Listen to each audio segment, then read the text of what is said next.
नमस्कार प्रणाम, हम हैं रंजीत और आप सब देख रहे बानी हमार news blog channel unplug Ranjit Yadav. और ये वीडियो हमारा Facebook page Ranjit Yadav page पे भी जाए। आज आप सबके बताओ बड़ा खुशी होता कि वो हमारा भैया प्रमोद प्रेम यादव जी का जो बड़ा ही प्यारा गाना, बहुत ही प्यारा लोकगीत रिलीज भइल बा जॉन म्यूजिक भोजपुरी से, जो ना कंपनी के ऑनर हमारे बीच हमारे भाई जितेंद्र जी भी बैठल बने। जितेंद्र जी भी कुछ बोलब लोग के बात करब आप सबसे, पहले हम बोलल चाहते हैं कि आप सबसे हमारी रिक्वेस्ट बा, जे भी हमारे भाई दोस्त मित्र और प्रमोद प्रेम यादव भैया से प्यार करे वाला जे भी श्रोता, भगवान रूपी श्रोता हमके देख और सुन रहा बा हमारा blog channel unplug Ranjit Yadav पे और हमारा फेसबुक रंजीत यादव पे पेज पे, आप सबसे हमारी रिक्वेस्ट भाई भैया कि बड़ा ही प्यारा गाना आप सब भी सुनब। गाना गाना एक बार सुनब तो हमारा आशा ना भरोसा बा कि 20 बार सुने के मन करी। इतना प्यारा गाना बा जॉन म्यूजिक भोजपुरी पर रिलीज भइल बा गाना। आज सुबह में ही रिलीज भइल बा। कितना बजे भइल जितेंद्र? 6 बजे।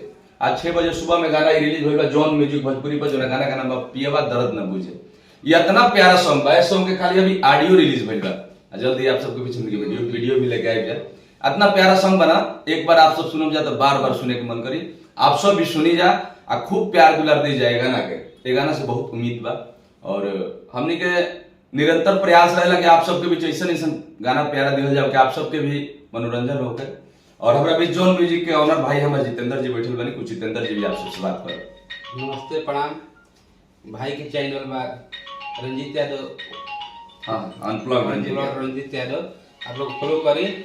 जॉन म्यूजिक पर आज रिलीज भइल बा जॉन गाना वगैरह खूब प्यार बुझे सब प्यार आशीर्वाद दी महादेव। और एक और बात हम आप सबके बता दिया चाहते हैं कि इस चैनल पे जॉन म्यूजिक भोजपुरी पे बहुत बड़ा प्रमोद प्रेम भैया का बहुत बड़ा रंगदारी सॉन्ग रिलीज भइल बा।